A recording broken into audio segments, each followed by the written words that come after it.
Welcome to the Blackburn End Podcast. The off-season has begun. The championship lineup has been confirmed, and whilst the players all jet off on their holidays, we're left to recklessly speculate how Rovers will line up when the season kicks off a few months from now. But today, we're not going to be concentrating on what may happen on the pitch. It's what's happened off it as we address the elephant, or should I say elephants, in the room.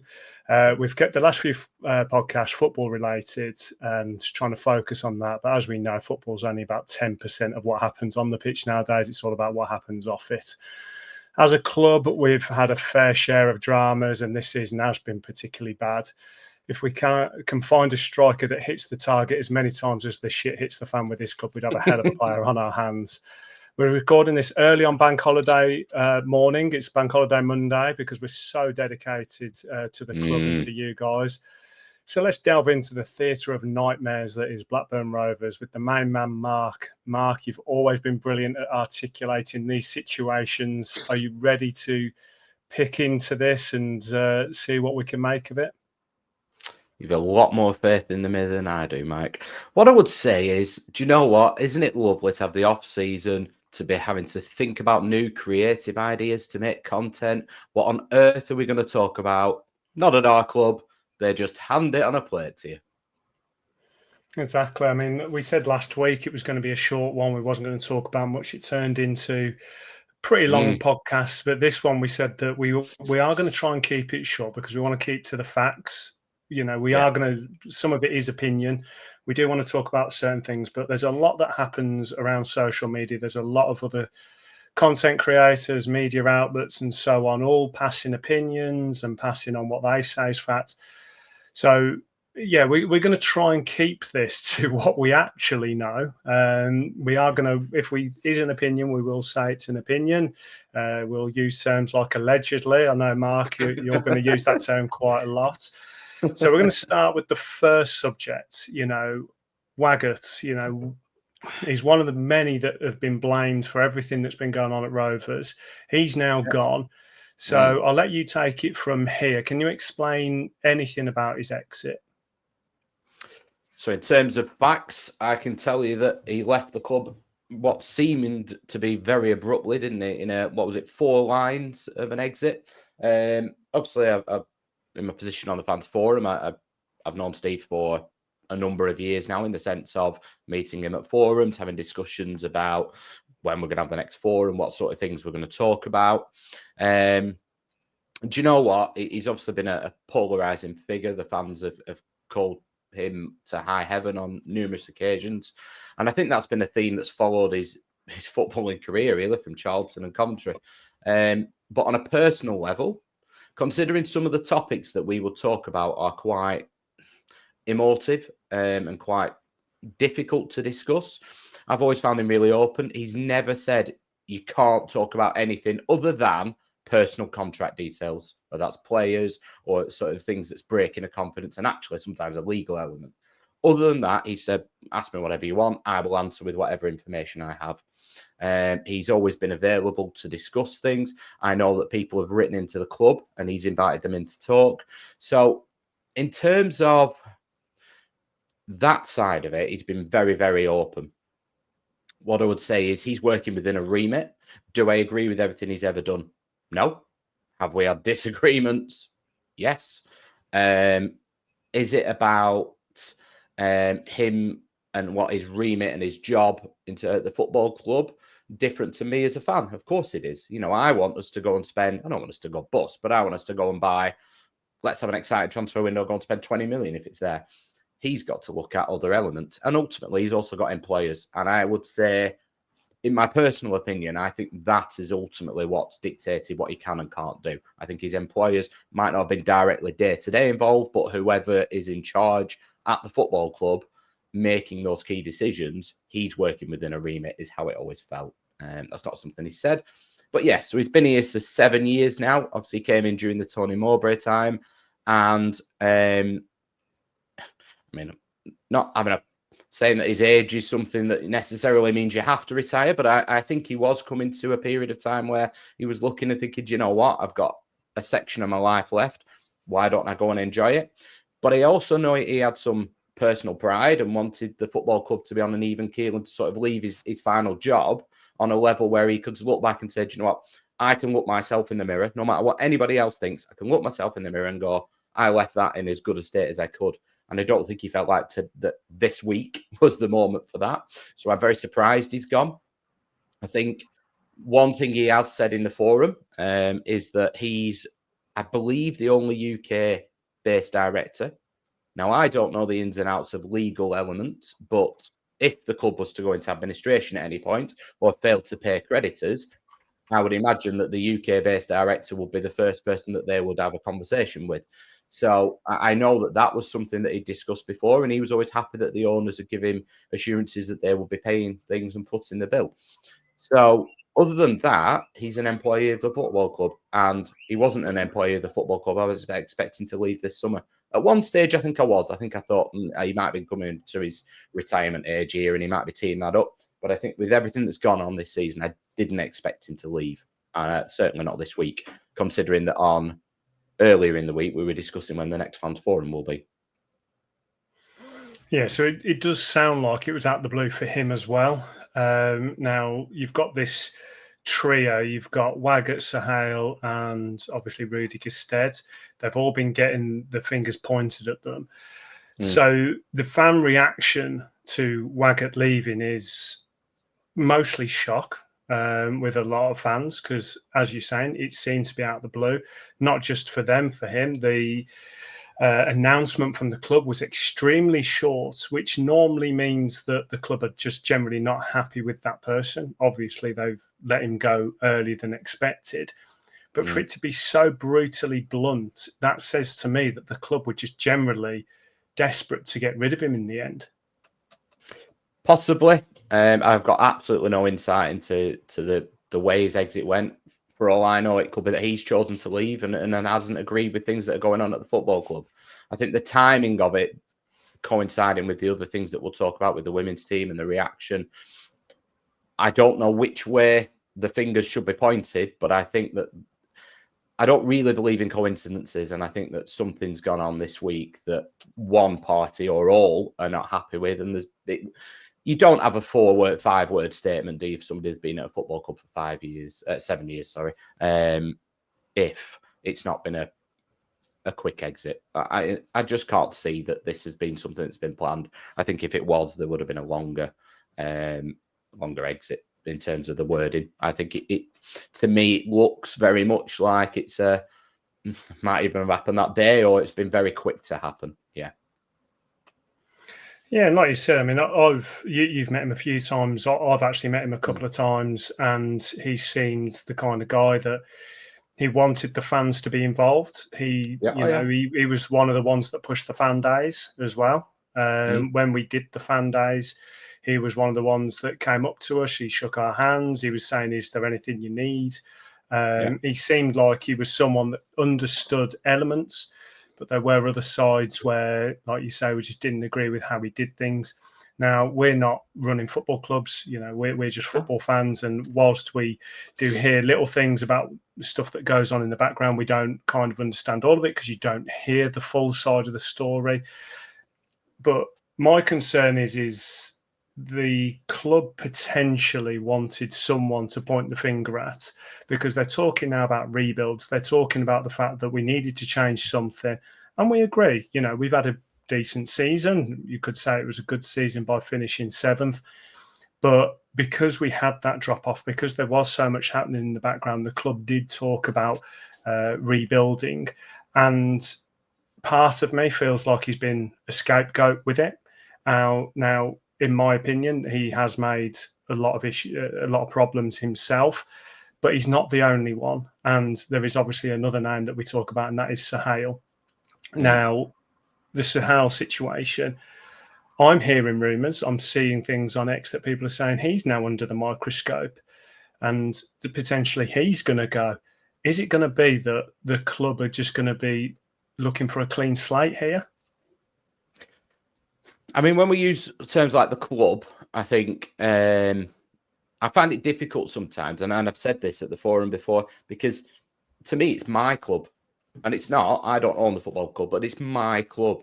So when people say things like the club and things, I think, what are we meaning? The board of directors? Are we meaning the owners? Now, the board of directors, obviously, we've got people like Rob Core, he's there now in pretty much in name only, isn't he? But Suhail has been there now for the longest period of time of any active individual in the upper echelons of the football club. And it would appear that Venky's came into the football club. We're not going to go into the takeover. We're not going to go into all that rubbish. But that they quickly lost trust in people that they had put their trust in. They've then put somebody that they know from their businesses. I believe he's been employed by Venky's for, I don't know, 20, 30 years. They put somebody on the ground and said, right, do you know what? You be in and around that club. You be our liaison. And actually, there was also issues, wasn't there, in the past where transfers were rumoured to be taking too long, and actually India's time difference was meaning on deadline day, well, it's too late, they've all gone to bed, and all sorts of farcical things. So him being on the ground does seem to have speeded some things up. He's obviously got, whether that's he can sign off certain things, I don't know. But him being on the ground for a significant period of time, you would imagine that he's the one they talk to daily, weekly, whatever it is. But he's the one feeding the information to them, isn't he? He's the one telling them the narrative. This is what's going on at the football club. I can't imagine Blackburn Rovers are making headline news in India very often. I'm told that they watch every game, but they're not going to be watching Sky Sports News. And even if they did, we're not on it anymore. You know, we get a 2-minute piece every month. So their information is not going to be coming from the Telegraph. It's going to be coming from Suhail. And that will always have a slant on it of his interpretation. So it's very unlikely, I would suggest, that if he has made errors, in anyone's opinion, he's going to necessarily volunteer that information because he might not think they were his errors. The fact that Steve Waggott's left after a period of time, somebody who's got football knowledge, whatever you think of him, he's got football experience, leaves us very bare in that situation. So I would think this now leaves more responsibility on Suhail's shoulders. What's he telling the owners? Because they're the ones making the decision. He's not going to fire himself. He's not going to leave, you wouldn't imagine. So if he's going to leave, it's going to be the owners having a real look at the football club and going, I'm not happy with how this is working. And I don't know if that's going to happen. I don't know if they're going to take that much of an interest in the football club. I don't know if they're going to actually understand the ins and outs of the way it's running. Or if Suhail is the one that's talking to them daily, his version of events may well be, well, do you know what? There have been a few things that's cropped up. We are starting to get some bad publicity, but I've fixed it now. Here you go. I don't know. But I can't imagine that if that was me having a conversation with the owners, I'm going to go, do you know what? Actually, this was all my fault. Me and Steve will just disappear. You should get rid of us and get somebody else in. I just don't see how that works. No, and it does mean that there is a position now. So I'd like to think that they're going to be bringing someone in that can put the football mind to it, because Suhail, he's always bothered about the financials. He's very business minded, and he could be a fantastic businessman. He could be fantastic with the finances. I don't know, but football is completely different. The football world is completely different. We've said it, time and again. You can't run football 100% like a business because it will fail. Football is a flawed business in itself. So if you do have someone like this that is trying his best to, balance the books, you're going to fail, especially a club like Blackburn that, our market isn't massive. We've got a lot of clubs around us that are massive that are going to be taking fan base away from us. Then you've got the fact that football itself hasn't exactly lent itself to clubs like ours getting the money. It's the rich get richer.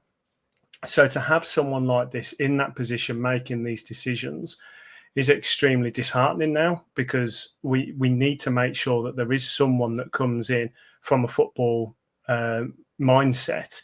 Now, he's got Rudy Gestead next to him. Does this mean that Rudy is now going to be asked to do a hell of a lot more?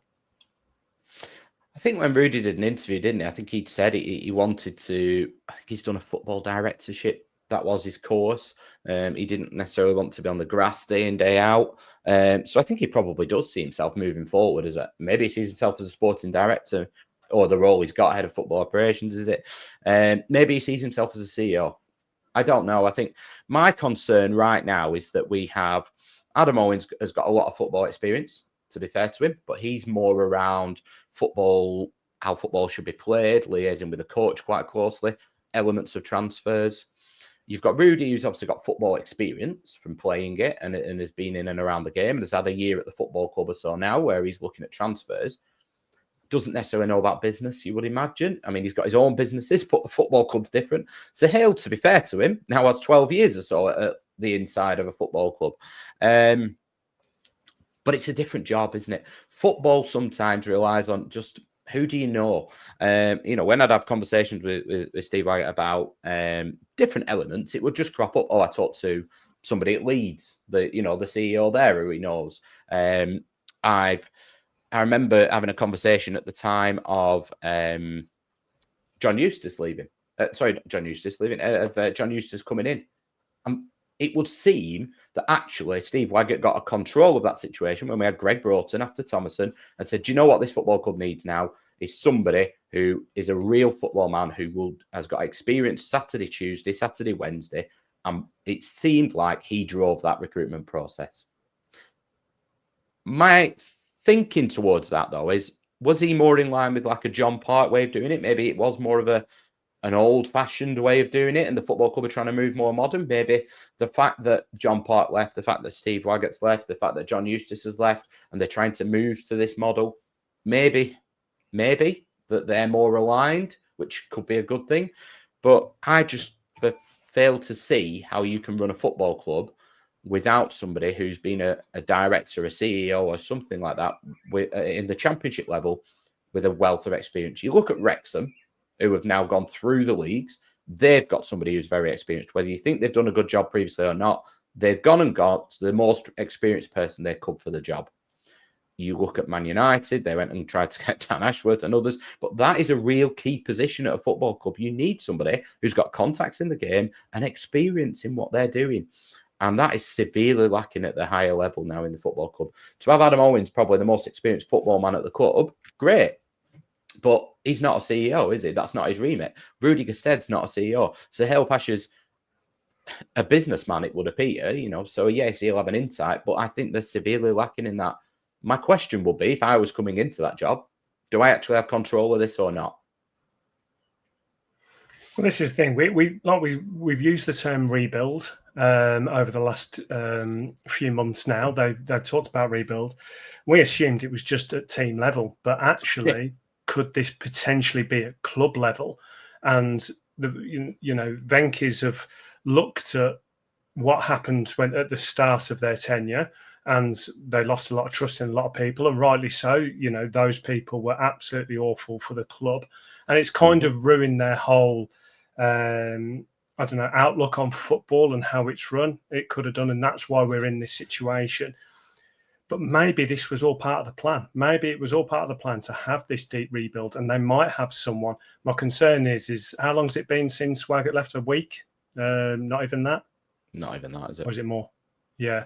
So have they got someone ready to step in? Are we all going to be surprised? I hope so, because we can't go back to having people that don't know what they're doing running this football club. No. You don't want to be going back to the days where, like you say, underqualified people are doing the job. You don't want to go back to the days where, if rumours are to be believed, Chevy Singh's got one office, Derek Shaw's got the other. One hires one manager, the other one doesn't like him and fires him, hires a different one. And what do we have, 5-6 managers in that? The football club needs some stability. And whether you would like it or not, Steve Waggott gave us that. Tony Mowbray's given us that. We need to go back to something along those lines. I know what you're saying in terms of maybe they do have somebody lined up. I just think the timing of it, the length of the statement, maybe I'm just reading too much into that, just doesn't stack up with this being a planned thing. It just feels more like the pap has hit the fan this week, and whether there's been a disagreement or what, I don't know. We're speculating, but it just doesn't feel like this was part of a planned rebuild, does it? No, it's very strange to happen when it happened. That statement said a lot without saying anything. Mm-hmm.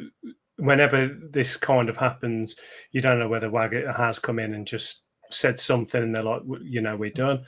We don't know whether Suhail's gone to the owners and said it's all his fault, and they've said, well, just get rid of him. Nothing seems to happen quickly with this club, but this happened quickly. Yeah. From what I know, budget discussions and the end of season was when they were due to have discussions with the owners around wages, budgets.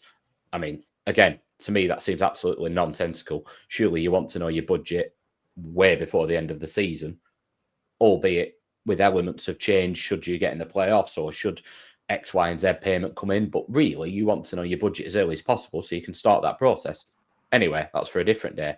But they were due to go, whether they were going, I think they were trying to go to India and have discussions with the owners around the football club and around budgets. Maybe that's exactly what's happened this week. Maybe one have gone to India and had those discussions and said, this is how we move forward with the football club. Maybe. And one thing that we've said is when you are an owner of a club, you're really the custodian of it. And you've got a duty to the club. You've got, duty to the fans, duty to football, growing the game.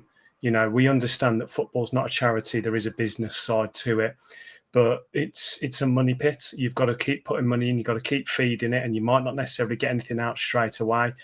And Suhail's now taken the decision, we assume it's his decision, to effectively axe the women's team. Whether it's a temporary measure, permanent, we don't know. What do you know with this situation? Because this has definitely split the fan base, not quite 50-50, but most of the fan base is fuming. Whether you're a women's football supporter or not, like we said, you want to grow the game, whether it's at youth level for male, female, whatever. You want the game to grow. And just something like this is embarrassing for the club. But it's also heartache for the people involved and the women in the team, everyone behind it. The way it was done was awful. So what do you know with this situation? As much as everybody else. So we had no discussions about the football club from a woman's point of view. The last discussion we had at the forum, we've had the last couple of forums, the mentions of the women's team were around disappointment of the last season in terms of the budget elements when that was cut. And then it was just around Ewood Park. Did it work? Did it not? There was no inkling that this was going to happen. I think the handling of it has been awful. And it just screams like another cost-cutting exercise. Like nothing else has been thought of other than cost-cutting. I believe that the costs of the Women Football Club were going to go up, but actually they do not count against P&S, FFP, whatever you want to call it anymore. So they are separate. So this would appear to be a choice. This would appear that the owners, ultimately they're the ones responsible, whoever's made the decision underneath them anyway, whether they must have signed it off. It would appear that they have made a choice to not want to fund the women's team at the level they were doing or the level that was going to be expected. Now, I can only assume that the arguments around that are, when you read the lengthy statement, ironically, attendances were loosely blamed, weren't they? And I know once in one of the forums this year, there was something like less than 100 paying people went to watch the women's team. Attendance was about 250, I think it was. Numbers, don't quote me on them, but then there was less than 100 paying people at the game. Okay, we all accept that's not good enough. That's not sustainable. The league rules and the financial distribution, they were upset with. So the distribution from the Premier League to the Championship, not great. General losses were going to go up. They didn't like that, obviously. But you could be talking about the men's team. That's my concern here. All three of those things apply to the men's team. The attendances are not good enough. The league rules and the financial distribution is not good enough. General losses are not good enough. So at what stage do we say, are we in danger now of the owners going, well, I don't want to fund the men's team at that level. So what's my options? Because they've not folded the women's team. What they've done is they've actively chosen to come out of the championship. I think the rules are that you then have to start again at sort of 2 steps below. But we've had a women's team for about, is it 1991 the women's team started up? We had Gemma Donnelly back in the day running it, albeit at different levels. But we were a step away from getting into the Premier League when it was formed. It was an absolute disgrace, actually, that we didn't. And Manchester United, who I don't think even had a women's team at the time, were placed in there. But this is about choice. This is the problem. Somebody, or the owners, or both, have chosen a financial decision that we do not want to be the best women's team we can be. Whatever you want to make of that, whether you agree with it or not, they've chosen that. I had to turn around to my daughter and say, that's a choice that my club has made. Well, if you're going to make that decision, and they talk about One Rovers, and we've just got Family Club of the Year again, and a gold award for that, because they do some amazing work in the community, and people get those mixed up. The Family Excellence Award is all about the work they do in the community. It's separate to Blackburn Rovers, really. But we talk about One Rovers. And my concern here is, if you're going to make a financial decision like this to relegate the team, at what point does somebody think about making that decision with the men's team? Do they? What's the difference? Because if you want to save money, if you relegate the men's team to the conference, I would imagine you're going to save an awful lot of money. And the same arguments. And this is going back to being the custodian of a football club, and that you can't run it the same as a normal business. You know, it is a folly. It's supposed to be an enjoyment. Now, to take on what you were just saying there about the men's team, traditionally, a football club is all about the senior men.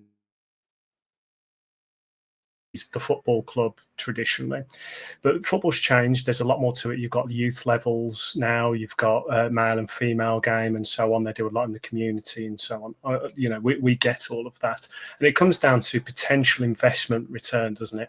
So if you invest in the men's team and you get into the promised land, you make hundreds of millions of pounds potentially if you actually successfully stay in the Premier League. So there is a potential investment return, and that is what the club needs to do. It needs to get to the promised land, which is making the most money there. The thing is with the women's game, do I watch it? I'm sorry, I don't. It's nothing to do with the fact of the product or anything like that. It's just I don't have the time because we watch so much on Rovers itself, and then I actually, after watching Rovers, I don't want to watch any more football because I'm done with it. But anyway, but I do a lot of coaching. I coach female goalkeepers from age 5 to 16. I think is the age group I'm doing at the moment. You know, so I do a lot with the women's game as well. Now, is the product there, you know, at the end financially? No, it's not. It's not. If the women's team were in the Women's Premier League, they would not be making a hell of a lot of money compared to, obviously, if the men got into the Premier League. But it's potential investment return. What we wanted to see was the fact that if we can actually invest in the women's game and they get to the Premier League and it then kicks on and they start making money, there is something there for the club to use and actually be proud of and say, right, that is us. That is what we're doing. Look how well the women's game's going. Just the same at youth level. You know, we've got youth teams that are doing really well. Now, the youth level obviously feeds the senior level, men's senior, and can potentially grow that. So that's why they probably will not take the money away from the male youth side of things. But there is potential in the women's game still. You know, Sky is really trying to push it. There's other formats as well that, you know, they're trying to push it as well. So for me, it seems a little bit short-sighted right now. Like you said, it doesn't go against FFP or whatever you want to call it. So if the Venkys have a lot of money, and I know that they don't want to just lose it, but it seems to me like they're slightly pulling out now. You know, they were talking about how, you know, they love the club and they want to do what's best for the club. This, for me, is now one of the key decisions that shows me that they're not as invested into the club as a whole as they say they are. Because if they were to keep the women's team going, for them is pocket change. And you've said in the past about how They see it as part of the family. We are part of a family. Whatever business is under them is meant to be, part of the Venky's family.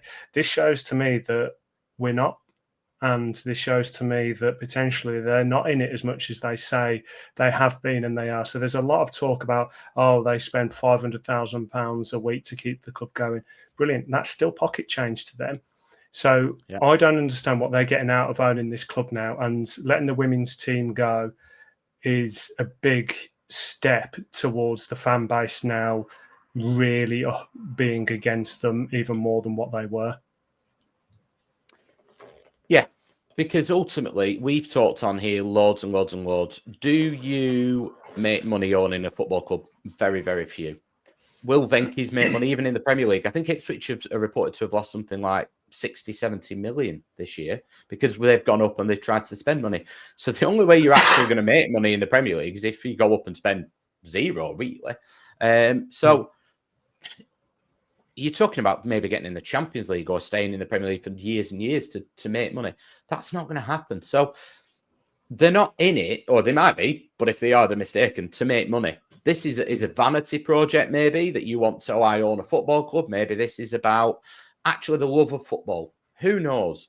But if you're starting to say, actually, we're going to make financial decisions, and big financial decisions, which the women's team is, whether you agree that it should be there or not, if you're willing to cut out half of the club, basically, in some senses, then that's a massive thing. And we talked about the summer, and we talked about the ownership and the way we were going in the rebuild. So far this summer, we've lost Stuart Jones, who was head of the academy. He's been at the club 13 years. And we all know about the academy. We've lost, I don't know if you've seen it, but Leslie Field, who was manager's PA and player liaison, and loads of the players talk about Leslie. She's the first face you see in the training ground, and she's been here for however many years. We've lost the women's team. We've lost Steve Waggott, who's got numerous years of experience and 7 or so at Rovers. Maybe Steve Waggott decided all of those decisions, and he's been told, do you know what? You've made an error with all of them. You need to leave. Maybe he disagreed with all of them. Maybe he had no say in any of them. But what is definitely happening is this summer was about actions, not words. We needed to see actions. Forget statements, forget lengthy ones, short ones. So far, the actions to me scream cost cutting. To hell with experience. We don't need any of that. Actually, to hell with honour and tradition at a football club, continuity, and potentially strong characters. Because I would imagine Stuart Jones had strong opinions about how the football club should be run, academy down. I'd imagine Steve Waggott had big opinions. Leslie Field, you talk about the people in the kit manager and stuff like that, and the physios, they say that this is where the heartbeat of the football club is. This is where the players spend a lot of their time. I would imagine they're probably quite influential characters. So why are they leaving the football club? That's what's worrying me. It seems, again, I don't believe in coincidences. If one of them leaves, it can be their decision. It can be somebody else's. For them all to be leaving, I'm becoming increasingly concerned. And I do think you're right. I think this shows that actually Venky's are trying to limit their costs, trying to limit their losses at the moment, whether that's short term, whether it's long term. Maybe they're not. Maybe I'm completely way off it. But it feels like that, doesn't it? Feels like they're looking around at their balance sheet and going, what can we get rid of that's costing us money? Let's get rid of that. Can we do something a little bit of a cheaper version than that? That's how it feels. Danny Bart, Andy Vyman, why are they not signing new contracts? We've offered them. It just doesn't feel quite right. And it points to me, in my opinion, to us looking at things purely on a balance sheet basis and trying to reduce that number of the outgoing in the financials. And that doesn't end well, does it? No, and we get slated quite a bit from certain fans in the comments down below and across X when we do discuss things like this, because they're like, don't you understand business? Yeah, pretty sure we do. But we also understand that football's not the same kind of business to a normal business. And the way that this is being run is extremely business minded more than football minded. And that's the concern, because we're football fans, not business fans.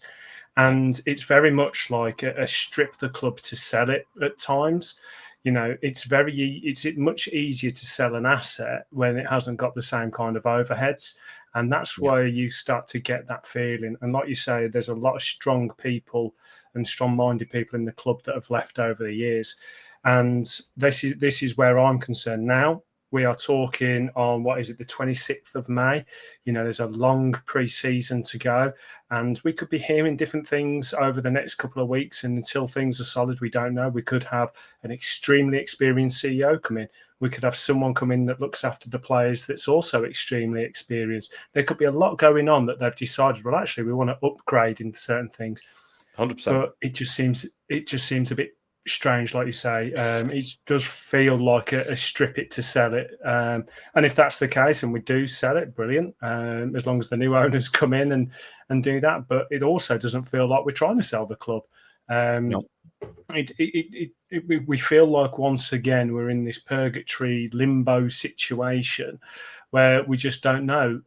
Last year we talked about how things were bad, and for some gut feeling with me, it feels like it's just got a hell of a lot worse, even though we just finished 7th in the championship. I feel structurally, not that I can say that word. That must be your God paw. Structurally, it feels wrong. It feels like for such a big company, if you like, we feel very bare and very light in key positions. I think that we've been told numerous times now that the court case in India obviously keeps getting delayed. And some people have been talking about, I can't find anything concrete that says that whether they're in court or not this week. It was delayed until August. But I've seen people on X saying that there's been statements in there that they're saying that they're struggling to fund the club. I wouldn't read too much into that because, I mean, do you remember the headlines of the club could go into administration if they could be wound up, they could get a winding up order. That's lawyers expressing worst case scenario to a courtroom because, if people don't put money in, you are going to get wound up as a business. There was never any threat of that. There was never any, we're going to do this. It was just, and I think that actually the struggling to fund the club on a day-to-day basis is in line with that. What I do see again is forget words, forget statements, is actions. Since this court case has been ongoing, they did have a period of time where they couldn't send money. They weren't allowed. Then they've been now allowed to do a bond system. So every pound they send over, this is simplistic, they have to put £1 in a bond to the Indian government. And they'll get that back if and when they're successful in court and whatever the legal elements are. That keeps rumbling on and rumbling on. And what we have seen is since that point, now, don't get me wrong, I also think if I had to, every money I went and spent in Tesco, I had to give you and put it in a bond, and you were like, I'll give you that one day, I'd be looking at what I'm spending in Tesco quite carefully. But this is a football club. It can't just run stagnant and just ticking over. But it feels like they are going, do you know what? We need to watch what we're spending. Let's really minimise what we're spending until we get this sorted. But when are you going to get this sorted? What are the implications? How much damage does it do in the interim? What I would say, the other thing that we probably need to just be aware of is the rules change. So we are moving next season, not the upcoming season, the season after, we're moving to a system similar to sort of League One, similar to the Premier League, where a percentage of what you bring in is what you're allowed to spend. So not the rolling period of losses. Maybe the football club are looking at that and saying, we need to massively make this situation better because at the minute we spend over what we're bringing in. Maybe that is what they're actually doing. Maybe they're trying to get ahead of the curve. But what I would say is, when you look at facts now, in the fans forum, the last one, and we had a massive discussion around all of this, and I'm going to read directly one part of the minutes, which I don't normally do. So MH, me, asked, given the room in P&S and potential changes in 2026, whether the club will request the maximum budget available from the owners. So are we going to ask them for, let's say we've got 30 million room in P&S, we might have 10 million, whatever, but are we going to say that's the maximum we've got? Let's get that now. Suhail stated the club always do so. So that's obviously the directors at the base of the club. They do request that from the owners, but it's up to the owners how much they're willing to provide. Zubair, one of the other people on the forum, asked if the club always requests the maximum, and Suhail confirmed they do request the maximum possible, but the owners allocate what they feel is appropriate. So for those people who have a pop at us and say, oh, don't you understand how P&S works? Don't you understand how FFP? That tells me we ask for more than we're getting, and that the owners decide that's enough. Now, that's their prerogative to some extent, and I think people sit in two camps here. It's their football club in terms of owning it. They can spend what they want to spend. But that then feeds down to getting rid of the women's team. Actually, do we cost cut further? Do we cost cut the men's team? Do we run the men's team on a lower budget? Get rid of some of the higher earners, just play the kids, and to hell with what happens? Or are they a custodian of a football club? Do they have a duty? If you choose to, I'm not holding a gun to their head. If you choose to own a football club, sell it if you don't want to do. If you choose to own a football club, to me, you should run it in the right way and to the best of your ability.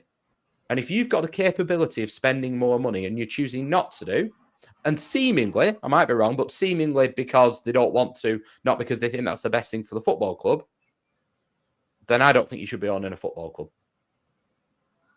100%. Certainly not. 100%. Certainly not mine. Well, exactly. And we've lost trust with them. We lost trust a long time ago. We gain it back and then it goes again.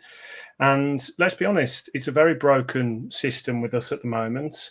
But they're getting lucky every single year. We have someone that, to excuse the pun, but that we keep making chicken salad out of chicken shit every single season. Whether it was the season just gone where we're just outside playoffs, the season before where we're just about to stay up.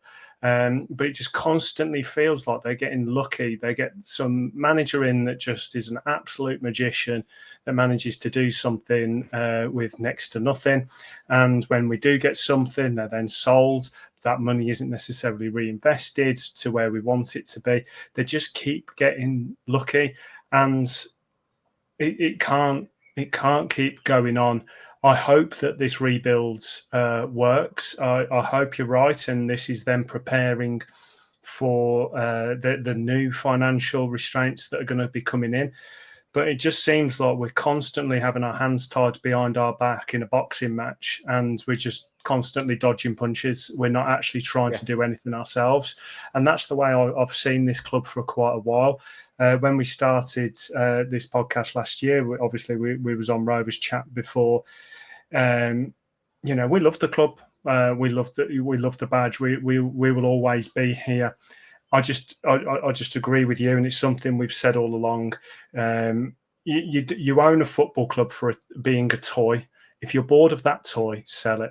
There's no point. If you can make a loss, you have enough money to make a loss. Why bring everyone else down with you? There's so many people invested emotionally into this club, and it feels like they're just toying with us. And there could be a plan, but we're constantly saying that there could be something. This could be good. It's never, this is great, what a decision. I can't remember the last time the Venkys made a decision that I agreed with. I'm not sure they ever have, to be honest. Everything always seems to be us just scratching our heads trying to make sense of it. It's tiring. It's so tiring being a fan of a club that's like this. And we're not the only club, we get that. But no. I'm only bothered about our club. And our club right now is just constant head scratching, like, why have we done this? Why have we sold him when we could have built around him? All of this. Yeah, all the logical things that you think. If you're going to be a championship club that's going to get out of the championship, look at Sunderland.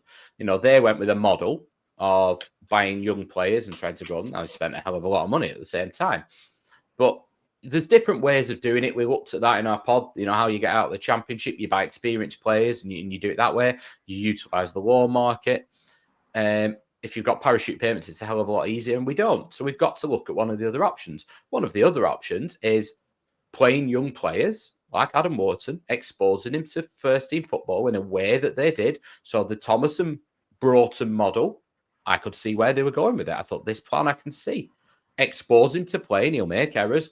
You know, people will look at him and go, actually, I could see where he would fit into our team at Man City. Ultimately, he went to Palace. But then you've got to reinvest some of that and then do the same again and keep going until your squad ultimately is good enough to challenge. We just seem to do a bit of a plan and then not follow it through, or you kind of like, that plan's gone, we're changing it. I always feel like every time you get a glimmer of hope as a Rovers fan, you think, oh, I can see where this is going, it's going to work, that something happens, and usually a decision that's made by somebody at the club that goes, nearly, you thought you were going in the right way, I'm just going to take that hope and put it in the bin for you. And it's getting extremely tiring. Maybe this time, Mike, maybe everybody who you listen to who's experienced in football and knows what they're on about talks about alignment. Top to bottom of a football club must be aligned. Maybe we've got alignment with Adam Owen and Rudy Gestead in terms of the way they're going to do recruitment and the football model. Valerian Ismail seems to fit in that, which, to be fair, John Eustace didn't. He was going with experience, wasn't playing the academy players. So maybe that's where we're going. Maybe we're going to bring in a CEO that fits in line with that. Maybe that's what we're doing. But like you've just perfectly said, we are trying to make sense of what seemingly don't look like logical, planned things yet again. And I'm getting very bored of it. I want to see actions, I said, not words. And I'll be honest, right now, I don't see the actions I've seen so far. No, and it leads into the contract situations. We've had no one sign new deals. We like to think that we're a very attractive club to play for historically, but you've got to say that surely someone would have signed a deal by now out of the ones that we'd offered. It's been a week and no one has. Now, I understand that, you know, you want to keep your options open. If a contract's on the table, they're not just going to suddenly take it away from you. So if you've got the chance to actually check the market, see what your options are, go away on holiday and think about it, I get that. You know, it's a personal decision. But it is concerning that we haven't had one person think, do you know what, Blackburn Rovers have offered me this deal, I'm going to sign it because I want to be at this club. Yeah, I think if it was one, you might go, do you know what, personal circumstances, they might have had a child, they might be living away from home, they might want to move closer to family, all those kind of things. We get that. But like you said, the fact none have. And I think equally as concerning is we are looking at what I would say are probably the key members of the team, and I don't think many people could argue, Tronstad, Travis, Britton, all out of contract next summer. No sign, really, of us tying them down. Hyam, out of contract next summer. Hedges, obviously the main man, out of contract next summer. And it all feels like everything is very short-term viewpoint, everything. Looking at the business decisions, looking at the contracts. And I think surely if Danny Bott or Andy Vyman, who's injured and he's coming back from an injury, has been offered a contract, he's been at the club for 12 months, he knows what the club, they're saying, do you know what, we want you next year. One of them would have signed a deal, surely. That tells me they're having a little look around and maybe somebody's in their ear, maybe they're going to go somewhere else.